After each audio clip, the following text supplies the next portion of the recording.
Il y a le feu? Allez.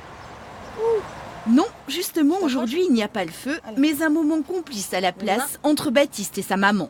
Les jambes. Et on descend. Pas de lever à 4h du matin pour rattraper le premier avion puis rentrer par le dernier. Pas de journée à rallonge sur Marseille. En fait, pas de déplacement à la Timone pour le suivi de la tumeur du bout de chou.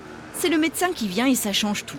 Il est plus tranquille, il est plus serein. Bon, on est chez nous en même temps, donc c'est sûr que déjà, il n'y a pas à le lever super tôt le matin. Donc là, il se lève tranquille, on se prépare. Et effectivement, là, ça change la vie. Même si le stress est là, c'est vrai qu'Élodie met plus de décontraction dans cette visite à l'oncologue que d'ordinaire. Si Baptiste a droit à un rendez-vous tous les 3 mois depuis 2 ans, cette visite programmée à l'hôpital d'Ajaccio, c'est une première et la maman n'a pas encore ses repères. Je ne sais pas s'il faut que je passe par là ou pas. C'est quoi le programme là aujourd'hui? Alors là, il a une consultation à 11h50, mais avant, il a une échographie pour voir si ça a évolué ou pas. Le protocole reste le même qu'à Marseille.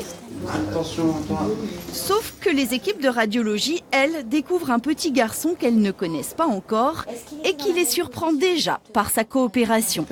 Qui soit un peu plus allongé. Voilà, super. Génial. En fait, comme dans toutes les consultations qui associent les spécialistes venus du continent et les personnels hospitaliers locaux, une synergie opérationnelle se met en place.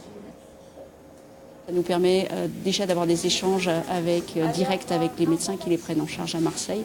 Et ça permet aussi qu'on connaisse mieux les enfants, mieux le suivi, parce que ces enfants qui sont suivis en consultation, on ne les voit pas obligatoirement chez nous. Et de temps en temps, ils arrivent comme ça un petit peu à l'improviste et c'est moins compliqué dans ces cas.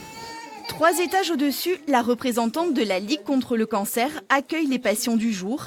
C'est l'association qui est à l'origine de ces consultations délocalisées. On est très contents, en tous les cas, d'avoir pu organiser ça et puis surtout que ça corresponde à des besoins. L'association prend en charge les frais de déplacement des 2 médecins venus assurer les 5 consultations du jour. Et justement, Baptiste retrouve là le docteur Angélique Rome qui le suit habituellement sur Marseille. Elle est accompagnée de Xavier Mourachol, radiothérapeute à la Timone. Dans la salle de consultation mise à disposition des médecins visiteurs, le petit garçon se plie d'autant plus facilement à l'auscultation qu'un voyage en avion ne l'a pas rendu ronchon.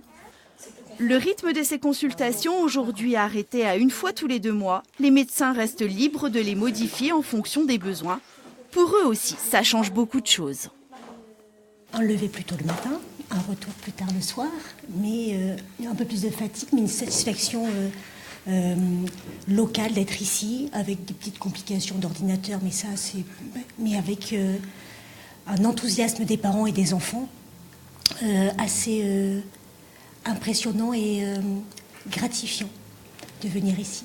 Vraiment gratifiant parce qu'on le retrouve dans les yeux de ces familles. Oui. Tout à fait, oui. On a une traduction qui est vraiment physique par rapport à cette relation, qui est beaucoup plus difficile quand on les reçoit à Marseille, parce qu'ils ont eux-mêmes leur propre stress du déplacement et puis de l'environnement qui est beaucoup plus lourd à supporter.